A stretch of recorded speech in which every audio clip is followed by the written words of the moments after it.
우리 속담에 그런 말이 있습니다. 부모님의 말을 잘 들으면 자다가도 뭐가 나온다? 떡이 나온다는 말이 있습니다. 물론 이제 여자분들은 그를 말을 돌려서 여자의 말을 잘 들으면 자다가도 떡이 나온다는 말을 하기도 합니다만, 얼마 전 동아일보에 보니까 실제로 그런 일이 일어난 적이 있습니다. 19살 된 아들이었는데요. 이게 집에 청소를 그렇게 하지 않는다 그래요. 아마 여러분들도 자녀를 키우다 보면은 정말 청소하기를 싫어하는 자녀가 있지 않습니까? 그래서 꼭 부모님이 손을 대어줘야지만 청소하는 아이들이 있는데, 이 아들이 바로 그랬다는 거예요. 그래서 엄마가 잔소리를 그렇게 했다고 해요. 만날 때마다 청소 좀 하라고.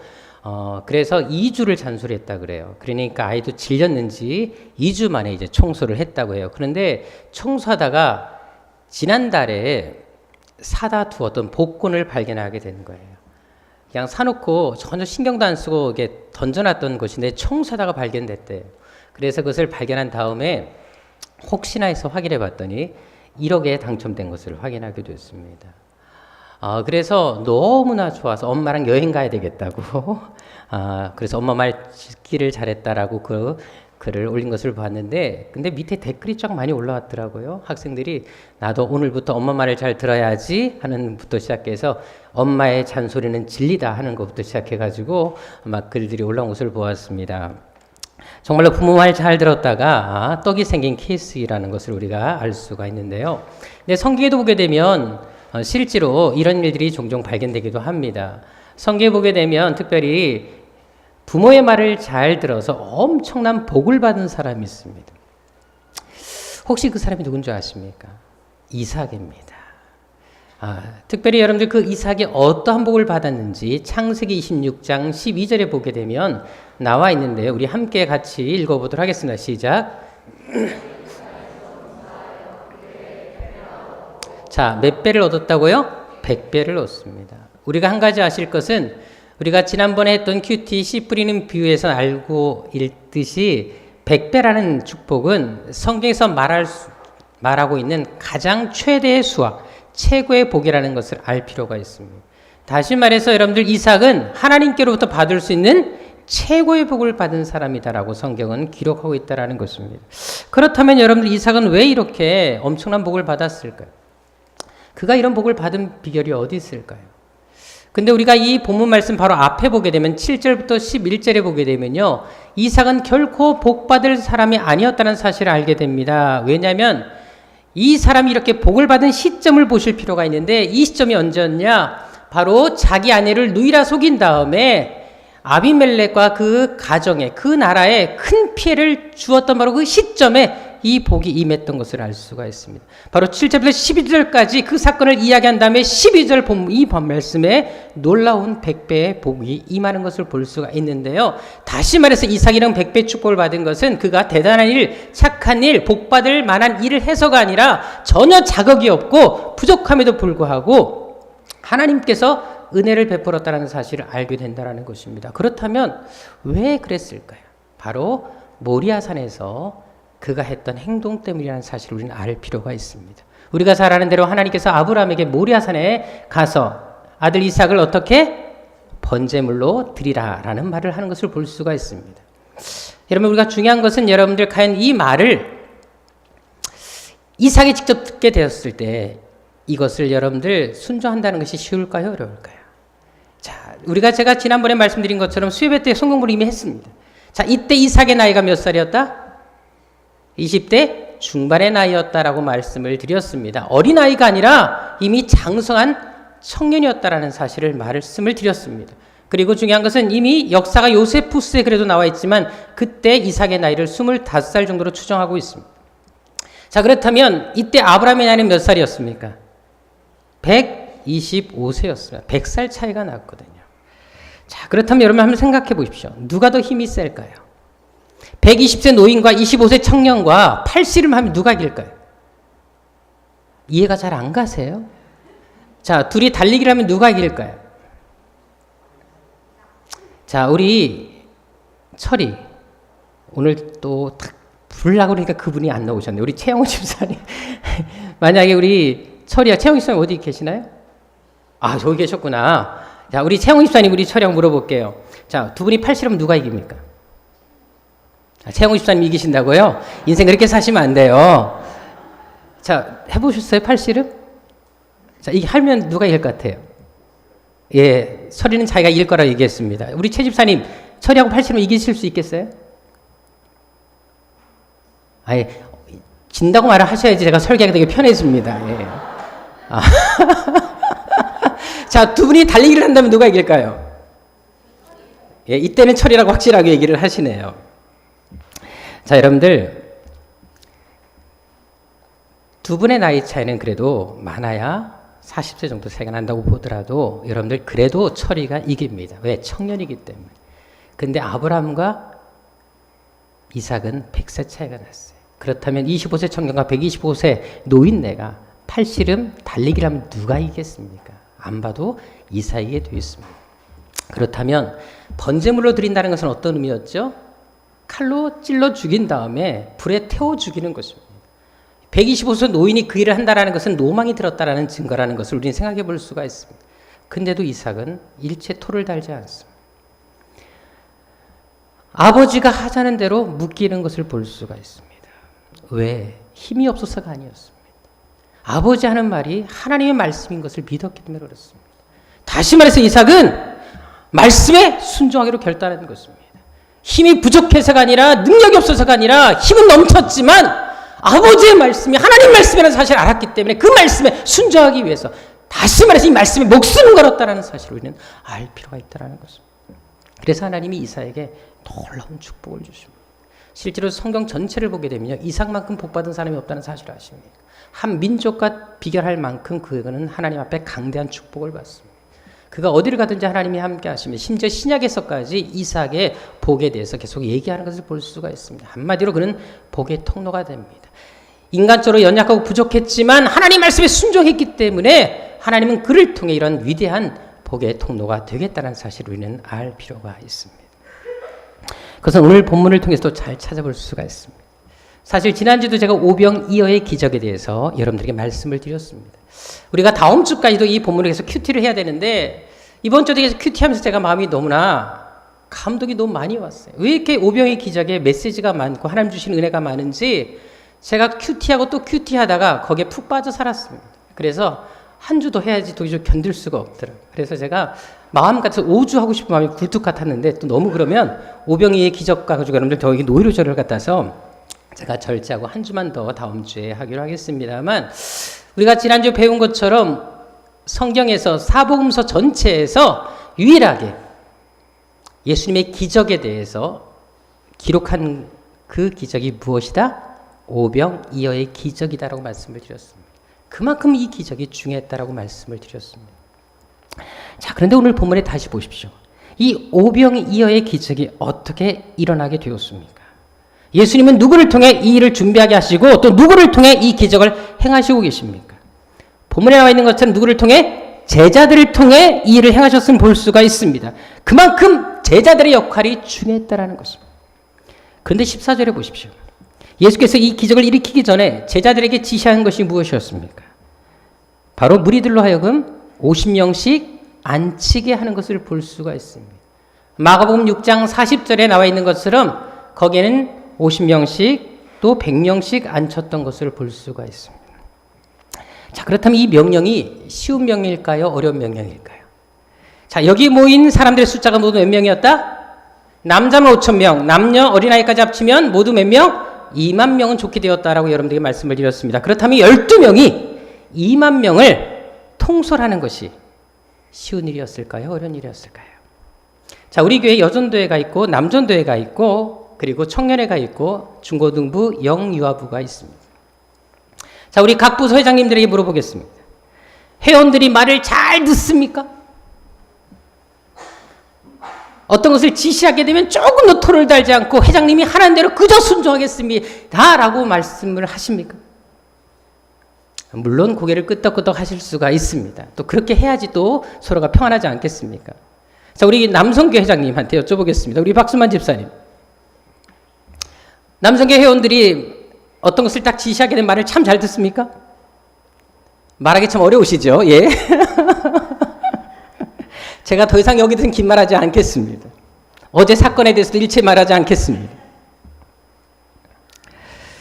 여러분들, 작은 부서 하나도 사람들을 통솔한다는 것은 결코 쉬운 일이 아니에요.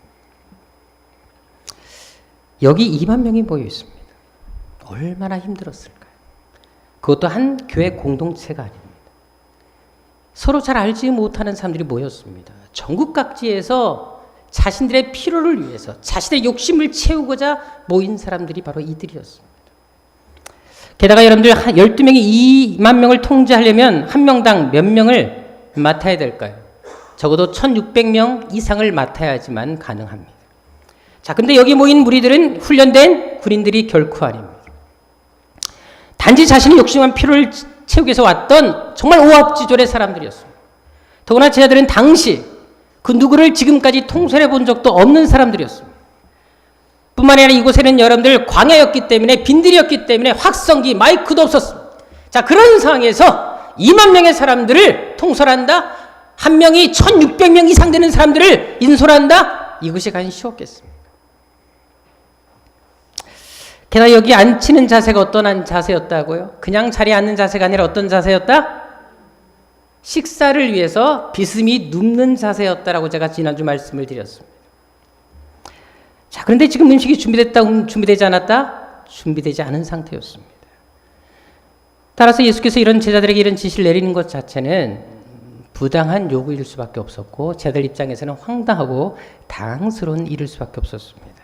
자, 그런데 제자들을 보십시오. 어떻게 합니까? 15절에 나와 있는 것처럼 예수께서 시키시는 대로 그대로 했던 것을 볼 수가 있습니다. 즉, 제자들 역시 토를 달지 않습니다. 예수님 꼭 이렇게 해야 됩니까? 라고 말하지 않습니다. 그냥 그대로 순종하고 있습니다. 결국 오병이의 기적은 아무렇게나 되어진 기적이 아니라 제자들의 바로 이런 절대적인 순종 위에서 일어났다는 사실을 우리는 알 필요가 있다는 것입니다. 한 칼럼에서 이런 글을 읽었습니다. 이제 예수님께서 제자들과 함께 모처럼 이제 소풍을 가자라고 제안을 했다 그래요. 그래서 제자들과 함께 감람산으로 우리가 소풍을 갈래 하고 이제 제자들을 데리고 그쪽으로 가셨다고 해요. 모처럼 열심히 전도 사역을 했던 제자들을 좀 쉬도록 하기 위해서 이제 소풍을 감람산으로 가셨는데 산 밑에 딱 도착했을 때 예수께서 제자들에게 그랬다고 합니다. 각자 들을 수 있는 큰 돌을 하나씩 들어라 라고 말을 하더라는 겁니다.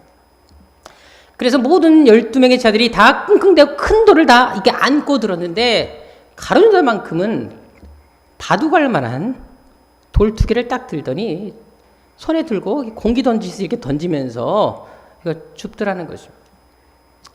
그럼 속으로 어떤 말을 했냐면, 아니 산에 오르려 그러면 힘든데 뭘 이렇게 돌 들게 하는지 이해가 되지 않는다고 속으로 투덜대고 불평하면서 쫓아 올라갔다고 합니다.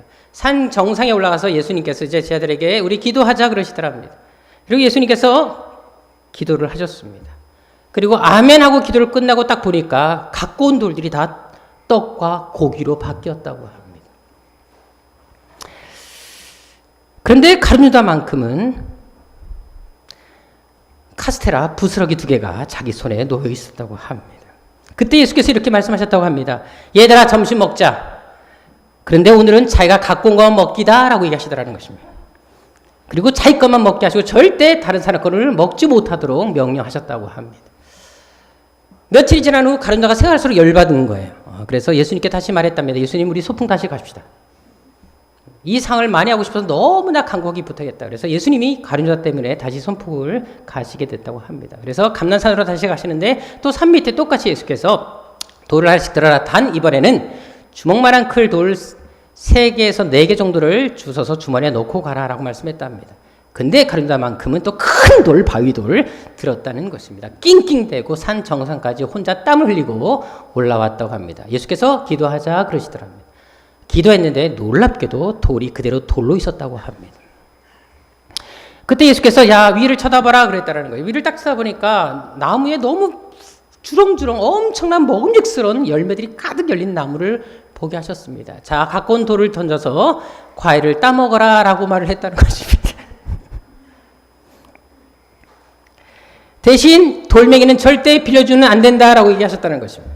그리고 자기가 딴 것만 먹어야 된다라고 또 말씀하셨다고 합니다. 제자들은 한 번 돌을 던졌더니 수많은 과일들이 떨어졌다고 합니다. 근데 유다만큼은 들었다 놨다 던지도 못하고 다리 알만 베고 아무것도 못 먹고 돌아왔다는 그런 이야기를 제가 보았습니다. 사실 우리가 교회 생활을 하다 보면은 정말 말없이 맡겨진 그 자리에서 묵묵히 일하는 분들이 분명히 있습니다. 그런데 일은 합니다. 근데 일을 하면서도 투덜대는 분들이 꼭 있습니다. 하지만 하나님은 어떤 사람을 원하시겠습니까? 특히 직분자들이라면 어떤 자세로 일을 해야 하겠습니까? 오늘 본문의 제자들을 보십시오. 이들 역시 예수께서 세우신 사람들이었습니다. 이 세우신 사람들을 통해 이 기적을 일으키고 계십니다. 오늘날로 말하면 이 제자들이 바로 사역자, 직분자였다는 사실을 우리는 알 필요가 있다는 것입니다. 근데도 예수께서 왜 이들을 통해 이 기적을 행하십니까? 사실 제자들은 그렇게 뛰어난 사람이 없었어요. 학벌도 대단한 사람이 없었고 배움도 잘 봤습니다. 그렇다고 여러분들 직업도 대단한 사람도 없었습니다. 다 별 볼 일 없는 사람들이었다는 것입니다. 그런데도 왜 예수께서 기적을 행하실 때 처음부터 끝까지 이 기적의 모든 통로가 제자들이 되게 하셨을까요? 비록 그들이 뛰어난 점은 없다 할지라도 예수께서 지시하는 것에 대해서는 그래도 순종을 했기 때문에 그래서 주님께서 그들을 통해서 일하시는 것입니다. 그래서 여러분들 성경에서는 맡은 자들에게 구할 것은 뭐다? 충성이라고 말을 합니다. 고린도전서 4장 2절에 나와 있는 말씀입니다만 이 말씀, 충성이라는 단어는 원어적인 의미를 보게 되면 복종이라는 뜻도 가지고 있다는 사실을 알 필요가 있습니다. 다시 말해서 맡은 자들, 내가 직분자라면 마땅히 충성하고 동시에 복종해야 된다는 사실을 강조하고 있다는 것입니다. 그만큼 직분 맡은 자들에게 있어서 이 충성, 이 순종이 얼마나 중요한지 말씀하고 있는 것입니다. 사실 제가 새학교를 목회하면서 참 감사한 것이 있습니다. 우리 성도님들은 다른 교회 성도들과 달리 정말 착하고 순종적이라는 사실입니다. 저는 이 교회가 벌써 13번째 교회라고 말씀을 드렸습니다. 많은 교회를 다녀오면서 정말 제가 잊지 못하는 딱 교회가 2개가 있습니다. 이 교회를 섬길 때 정말 이분들하고 목회하고 싶다라는 교회가 안양에 있는 한 교회였었고요. 그리고 또 한 교회가 바로 오늘 세안교회입니다. 사실 우리 교회 가지고 있는 목회 철학, 이 목회 방향성을 보십시오. 다른 게 정말 많이 다릅니다. 큐티만 하더라도 보십시오. 여러분들이 지금까지 해왔던 큐티랑 얼마나 다릅니까? 지금까지 큐티는 그냥 읽고 느낌점을 쓰면 되는 것이면 우리 큐티는 혼자 그 말씀 속에 들어가서 씨름하고 고민하고 또 오랜 동안 시간 그 말씀하고 내가 계속해서 기도하면서 부딪혀 봐야지만 그 메시지를 잡을 수가 있습니다. 어떻게 보면 되게 힘든 큐티일 수 있습니다. 너무 생소하고 익숙하지 않아서 하기가 쉽지가 결코 않습니다. 하지만 여러분들 성도님들 중에는 그래도 하려고 몸부림치는 분들이 있는 것을 보게 됩니다. 그런 분들마다 제가 얼마나 감사한 줄 아십니까? 그래 여러분 우리 새한교회 성도들만큼은 특히 직분자들만큼은 오늘 본문의 자들처럼 주님께서 말씀하시고 원하시는 것이라면 그것이 어떤 것일지라도 일단 순종할 수 있는 여러분 되시기를 주님으로 축원합니다. 하지만 여러분 직분자만 그렇게 한다고 될까요? 중요한 건 여러분들 오늘 본문에 나와 있는 것처럼 직분자들만 가지고 되는 것이 아니라는 것입니다. 성도들의 순종과 협력 역시도 필요하다는 사실을 알 필요가 있습니다. 오늘 본문을 다시 보십시오. 오늘 본문의 기적은 제자들의 순종만으로 일한 것이 아니었습니다. 무리들의 순종과 협력이 있었기 때문에 이것이 가능했다라는 사실을 우리는 분명히 알아야 한다는 것입니다. 원래 여러분들 밥 먹기 전에 이래라 저래라 하면서 밥 빨리 안 주고 어떤 일을 시키기만 하면 어떻습니까? 짜증이 납니다. 은근히 화가 나지 않습니까? 더구나 여기 모인 사람들의 숫자가 몇 명? 2만 명이라는 말씀드렸습니다. 그렇다면 그냥 앉은 자세에서 그 앉은 자리에서 그냥 밥 먹으면 되지 왜 굳이 사람들 굳이 이렇게 50명 100명씩 나누어가지고도 비스듬히 누워서 밥을 먹게 할 이유가 어디 있겠습니까? 게다가 50명씩 100명을 자르게 되면 서로 아는 사람과 만난다? 모르는 사람과도 만난다? 모르는 사람과도 만나야 됩니다. 여러분 이 중에는 병자들도 있었습니다. 예수께서 병자를 상당히 많이 고쳤거든요. 그렇다면 보세요. 거긴 냄새나는 사람 또 각양각색의 사람들이 모였기 때문에 별로 가까이 하고 싶지 않은 사람들이 모였었습니다. 근데 그들과 함께 50명 100명씩 잘랐기 때문에 한 그룹이 져져서 어쩔 수 없이 그들과 함께 식사를 해야 되는 상황이 생긴다라는 것입니다. 솔직히 여러분들 생각해 보십시오. 식사할 때도 보세요. 이왕이면 친한 사람들, 같은 가족들, 그리고 잘 아는 사람들하고 식사하기를 원하지 않습니다. 낯선 사람하고 식사하는 것은 결코 쉬운 일이 아닙니다. 그만큼 이렇게 새롭게 그룹이 지어지는 것은 결코 쉬운 일이 아니었다라는 것입니다. 사실 우리 교회는 셀 체제로 움직이는 교회입니다. 근데 여러분들 셀 개편할 때마다 목장들이 딱 힘들어할 때가 딱 한 번 있습니다. 언제인 줄 아십니까? 셀 개편할 그때를 제일 힘들어합니다. 왜? 셀 개편하고 나면 말들이 많아요. 물론 우리 교회 얘기보다는 딴 교회 얘기를 하는 것입니다. 셀 개편하고 나면 내가 원하는 사람과 헤어졌어요. 왜 그렇게 하셨어요? 원하는 사람과 해주세요 하고 많은 분들이 꼭 합니다. 그리고 끝나고 나서 바꿔달라는 분들이 꼭 생깁니다. 애들도 아니고 초등학생이면 이해가 됩니다. 그 정도밖에 수준이 안 되십니까, 여러분? 지난번 우리 청년부 셀 개편만 한 달이 걸렸습니다. 하고 나면 또 다시 말들이 나오고 다른 게 이야기입니다, 여러분들. 그래서 이번에 청년부는 아예 재입복귀를 하자라고 결정했다 그러더라고요. 제일 좋죠. 그냥 뽑아버리면 되니까 기도하고 뽑으시면 되죠. 하지만 우리가 꼭 기억할 것이 있습니다. 마태복음 25장에 보게 되면 양과 염소의 비유가 나옵니다. 근데 여러분 거기에 보게 되면 천국에 갈 사람과 지옥에 가는 사람들이 갈라지는 것을 볼 수가 있습니다. 근데 그 기준이 어디 있는 줄 혹시 아십니까? 거기 보게 되면 내 형제 중에 지극히 작은 자, 헐벗고 굶주리고 옥에 갇히고 가난한 사람들에게 너희가 얼마나 손을 내밀었느냐, 관심을 가졌냐에 따라서 천국과 지옥이 갈라지는 것을 볼 수가 있습니다. 여기 내 형제라는 말을 주목할 필요가 있습니다. 바로 믿음의 한 공동체가 그 대상이었던 사실을 알게 됩니다.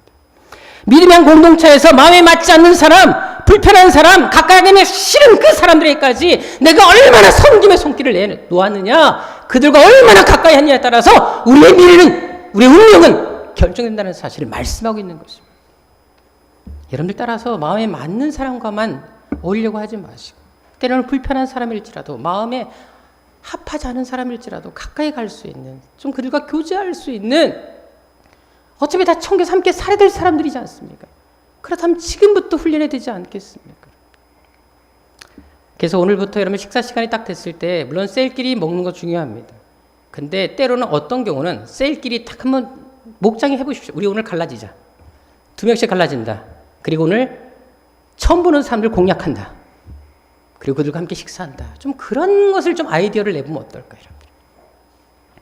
꼭 우리 셀끼리만 친한 사람들이 아니라 두루두 친할 수 있는 그런 환경을 만들어가면 얼마나 좋겠습니까? 오늘 본문의 무리들이 그렇게 한 것입니다. 그들은 50명씩 100명씩 나눌 때 궁시렁 대충 합시다 이런 말을 하지 않았습니다. 가족끼리 모이겠다라고 할 수 있었지만 그 누구도 토를 달지 않습니다. 시키는 대로 다 순종하는 걸 볼 수가 있습니다. 더구나 지금 무리들의 상태는 어땠습니까? 지금 매우 허기진 상태였다고 우리는 알 수 있습니다. 마가복음 6장 33절을 보십시오. 거기 보게 되면 예수께서 지금 배를 타고 이 베스다 들녘에 온 거예요. 그런데 무리들은 예수님께서 배 타고 가는 모습 보고 어떻게 합니까? 예수님을 쫓아가려고 도보로 뛰어가는 것을 볼 수가 있어요. 여러분 보세요. 갈릴리 호수에 가보시면 아시겠지만 갈릴리 호수 주변이 여러분들 그 둘레길이 되게 오르락내리기 되게 힘든 길입니다. 그래서 여러분 아무리 빨리 달려도 배보다 빠를 수가 없습니다. 자, 그런데 오늘 본문의 무리들을 보십시오. 여기 보게 되면 무리들은 더 빨리 달려서 예수님이 도착 전에 도착했던 것을 볼 수가 있습니다. 얼마나 열심히 달렸는 줄 아시겠습니까? 한마디로 죽어라 달린 것입니다. 그럼 얼마나 배고플까요? 죽기 살기로 달려왔는데. 전에 이제 이재한 선교사님이 이제 들어가시기 바로 직전에 이제 저랑 그리고 좀 몇 분의 성도들과 함께 파주에 가서 식사를 좀 한 적이 있습니다. 점심도 워낙 많이 드셨고요. 또 파주에 좋은 찻집이 있어서 그 찻집에서 차를 마시는데 거의 찻집이 아니라 죽집이었었어요. 그래서 거의 양이 보통 찻잔은 요만해 되잖아요. 찻잔이 대접에 나오더라고요. 그거 먹고 나니까 저녁을 먹을 수가 없었어요. 그때가 이미 4시가 됐었기 때문에 도저히 배가 불러서 저녁은 끝났다 생각했었어요. 그러다가 우리 한번 그러지 말고 거기 파주에 심악산이라고 있는데 둘레길 한번 가보자라고 얘기드려서 심악산에 둘레길을 가게 됐어요. 길을 잘못 들어서 정상까지 올라갔습니다. 그리고 이제 그래도 갔다가 그렇게 또 길이 길지 않았기 때문에 갔다 오니까 한 2시간 정도 지났습니다. 그런데 2시간 등산하고 와서 그런지 몰라도 배고프다고 밥 먹으러 가자고 다들 성하더라고요. 그래서 예약해놓고 가서 먹는데 얼마나 많이 쳐드시든지 정말 미안할 정도로 많이 드셨습니다. 몇 번을 리필했는지 모릅니다, 여러분들. 여러분들 잠깐 등산해도 그 조금 달린 것 때문에도 여러분 이렇게 많이 드시는데 갈리 호수를 향해 열심히 그 오르막길 내리막길 뛰어 달렸습니다. 얼마나 배고팠을까요? 더구나 지금 이때 오병이어의 기적을 행할 때 이 시간이 언제였다라고요? 여기 저녁은 유대인들에게 제1저녁, 제2저녁이 있다고 말씀을 드렸습니다. 제1저녁은 몇 시? 오후 3시였다고 말씀을 드렸습니다. 자, 그럼 생각해 보십시오. 오후 3시면 이미 식사 때도 한참 지난 시간이었습니다. 자, 그렇다면 생각해 보십시오, 여러분들이요. 얼마나 시장한 상태에서 이미 달려와서 지쳐있고 이미 3시간 넘게 말씀도 들었습니다. 지칠 대로 지쳐 있었다라는 겁니다. 근데도 불구하고 예수님은 3시가 지난 다음에서 밥을 주십니다. 근데 바로 밥 주는 것도 아니라 또 자리를 잡게 합니다. 50명씩 100명씩 그룹을 정합니다. 이것도 시간이 짧게 걸리지 않았겠지요. 여러분 근데 그렇게 하게 하십니다. 자, 근데도 무리들은 또 토를 달지 않습니다. 배고픔에도 불구하고 시간이 많이 지났음에도 불구하고 그냥 시키는 대로 따라갑니다. 그래서 그들 역시 이런 기적을 체험할 수 있었던 것입니다. 여러분 교회도 마찬가지입니다. 교회의 부흥과 성장은 한 사람의 순종만으로 되는 것이 아니라는 것입니다. 반쪽짜리 순종으로 되는 것도 아니라는 것입니다. 물론 사람들이 여러분들 한 번 정도는 순종할 수 있습니다.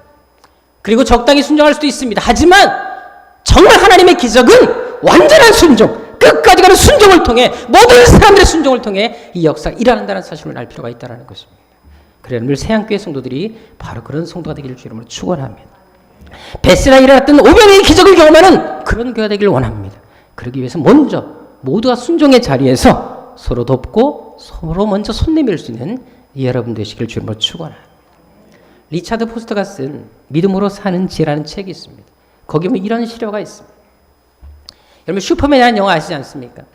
거기 보게 되면 클락 켄트라는 사람이 슈퍼맨이 되기 바로 직전에 어디를 들어갔다 나오는데 혹시 이게 어딘 줄 아십니까? 화장실. 예, 물론 화장실도 있는데 또 한 게 되게 중요해 박혀 있는 건데 전화 부스 안입니다. 거기 갔다 오면 싹 바뀌는 것을 볼 수가 있습니다.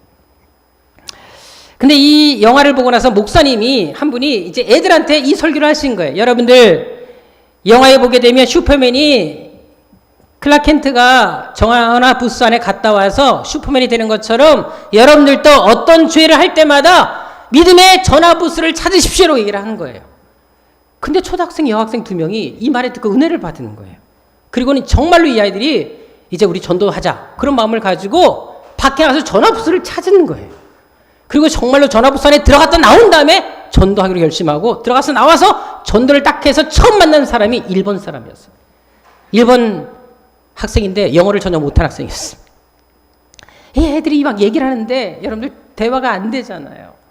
그래가지고 전도하려고 그래도 일본 말이니 이런 말 하는데 서로 말을 저를 통하지 않고 영어도 안 되고 하니까 아무 말도 못하고 있었어요. 근데 일본에도 학생도 꼬마 애들이 와서 막 열심히 뭔가 전달하려고 그러는데 말이 안 되니까 귀엽고 해서 다 들어줬다 그래요.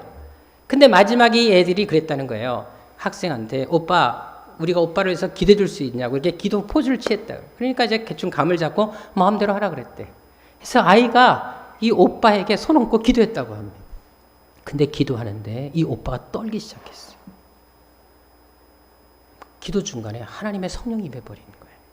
그리고 그 자리에서 이 일본인 학생이 예수를 영접해버렸습니다. 여러분들 순종할 때 기적이 나타나는 것입니다. 저는 아주 친하게 지냈던 주한교회 박모라는 목사님이 계십니다. 그분도 전에 지방에 가서 이제 전도 세미나를 했을 때였는데 전도 세미나 하다 보니까 여러분들 참 많은 사람들이 모이지 않습니까? 근데 뭐 억지로 다 온 사람도 있죠. 뭐 교회에서 행사하니까 할 수 없이 온 사람이 있었는데 그 중에 남자 청년 한 명이 그렇게 숫기가 없고 수줍이 많아갖고 남들 앞에 있으면 말도 못하는 청년 하나 있었다 그래. 특히 이 형제는 같은 동성끼리한테도 말을 잘 못한대. 너무 수줍이 많아서 그래서 자매들도 이 형제를 보면 답답해 미치려고 그런다는 거예요. 근데 그 자리에 앉아 있었대. 그래서 열심히 전도를 시킨 다음에 전도하라고 시켰대. 나가서 길거리 전도하라고 시켰대. 근데 이 형제가 본인도 일단 어떻게 합니까? 교회에서 시키니까 할 수밖에 없는데 나갔대요. 근데 말을 못하겠더래. 근데 지나가는 남자가 있는데 가서 말도 못하고 저기 이렇게 얘기했대요. 그 사람이 왜 그러냐 그랬대요. 그래서 전도를 들고 뭔가 얘기를 해야 되는데 말을 못하고 저기 이러고만 있었대. 그러니까 그 사람이 너무 답답하고 화가 났는지 그 뭐냐고 막 그러더래요. 그래서 근데 이거 했더니 내가 읽겠다고 자기가 읽더라는 겁니다. 읽은 다음에 여러분 알다시피 사형리를 읽고 나면 뭐를 하죠? 영접 기도를 해야 됩니다. 끝났어요. 됐냐고 사람이 얘기하더라고요. 그래서 고맙다고 했는데 이제 다음에 영접 기도를 시켜야 되는데 저기 또 저기 그러니까 이 분이 너무 답답해 미치는지 당신 교회 어디냐고. 교회 예배 시간하고 다 알고 전화번호 다 적고 주일날 예배 시간에 만나자고 하면서 헤어졌다고 합니다. 여러분들 정말 힘들었지만 할 수 없지만 그래도 일단 순종하려고 하니까 하나님이 생각지 않은 역사를 만들어줬던 것을 알 수가 있습니다. 오늘 본문에 예수님과 제자들의 또 마찬가지였습니다. 이 무리들도 역시 마찬가지였습니다. 오병이 기적은 그냥 되어진 것이 아니라 제자들의 순종 위에서 그리고 무리들과의 협력과 순종 위에서 이것이 일어났다는 사실입니다. 그것은 성경에서도 얼마든지 찾아볼 수가 있습니다. 우리가 잘 아는 것처럼 여리고성이 왜 무너졌습니까? 왜? 성을 7번 돌아서 무너졌을까요?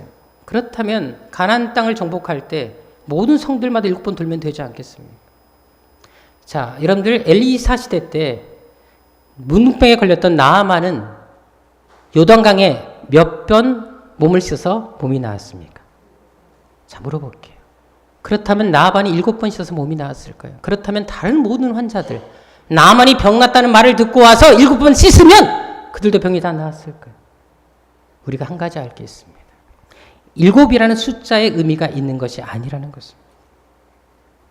7번이라고 말씀은 그 말씀에 순종했기 때문에 기적이 일어나는 것입니다.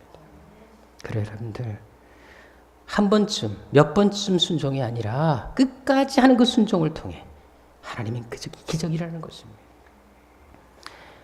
당장은 달라지지 않다 할지라도 당장은 응답이 없다 할지라도 그래도 하나님 말씀을 붙잡고 순종하기로 결심할 때 끝까지 인내하며 기다릴 때 하나님은 그때 역사하시는 것입니다. 오늘 본문에 오병이 기적이 일어난 것처럼 바로 주님은 당신의 시간에 그 기적을 반드시 보여주실 것이라는 사실입니다. 실제로 오늘 본문을 다시 보십시다. 오병이어의 기적이 제자들이나 무리들이 원하는 시간에 일어났습니까? 제자들도 그렇고 무리들도 당연히 그들이 원했던 시간이 있었을 것입니다. 언제? 점심시간에 그 기적이 일어나기를 그들은 누구보다도 원했을 것입니다. 하지만 주님은 그 시간이 훨씬 지난 이후에 기적을 베풀어 주셨다는 사실입니다. 중요한 것은 시간이 지난 후였지만 그 기적은 그들이 상상치 못했던 더 엄청난 기적이었다는 사실을 알 필요가 있습니다. 다 배불리 먹고 남을 정도까지 하나님은 차고 넘치게 그 기적을 채우셨다는 사실입니다. 만일 그 시간까지 그 자리에 남아있지 못하고 그냥 돌아갔다면 그 돌아간 사람들은 이 기적을 경험하지 못했을 것입니다. 하지만 끝까지 그 자리에 남아있던 사람 50명씩 100명씩 나눌 때도 끝까지 그 자리에 순종한 그 사람들을 통해 하나님은 예수님이 기적을 보여주셨다는 사실입니다. 그래 여러분들 우리의 시간과 하나님의 시간은 다를 수 있습니다. 하지만 분명한 것은 하나님은 반드시 응답하신다는 사실입니다. 순종할 때 끝까지 섬김의 자리에 남아있을 때 하나님이 여러분을 통해 인생 역전 드라마를 펼쳐주신다는 사실입니다. 어제 인터넷에서 한 유학생의 글을 제가 읽은 적이 있습니다. 이 학생은 유학생활을 할 동안 제일 고민했던 문제가 바로 11조 문제였다 그래요. 왜냐하면 여러분들 학교 장학금으로 공부하는 입장에서 그 11조를 떼어버리게 되면 아무래도 생활에 지장이 있지 않겠습니까? 그래서 항상 이 11조가 이 학생의 늘 고민거리였다고 얘기를 하더라고요. 근데 첫 번째 장학금을 딱 받았을 때 이 학생이 결심했던 게 녹음기였다 그래. 사야 되겠다. 녹음기를 하나 사야 되겠다. 왜냐하면 영어로 강의를 하니까 놓치는 것이 많지 않겠습니까? 그래서 녹음기를 녹음을 하고 다시 들으면 그래도 훨씬 도움이 될 것 같아서 녹음기를 사야지라고 마음을 먹었대요. 근데 막상 이제 첫 자금을 딱 받으니까 또 고민이 되더래요. 녹음기를 사버리면 생활이 안 되고 또 11조를 내면 녹음기를 살 수 없고 그래서 되게 고민하다가 일단 11조는 보류시키고 일단 다음에 내야지 마음 먹고 주일날 예배를 드렸다 그래요. 근데 예배를 드렸는데 말씀 듣는 중간에 자꾸 하나님께서 마음속에 먼저 11조를 드리라는 마음을 계속 주셨대. 그래서 고민하다가 그래 순종하자. 그리고는 11조를 냈다고 합니다. 이제 그래서 녹음기를 포기했대요. 근데 예배가 딱 끝난 다음에 목사님이 그 미국에 그래도 한인들이 있지 않습니까? 그 예배를 드리는 목사님이 갑자기 한인 여자 집사님 한 분을 소개해 주더래요.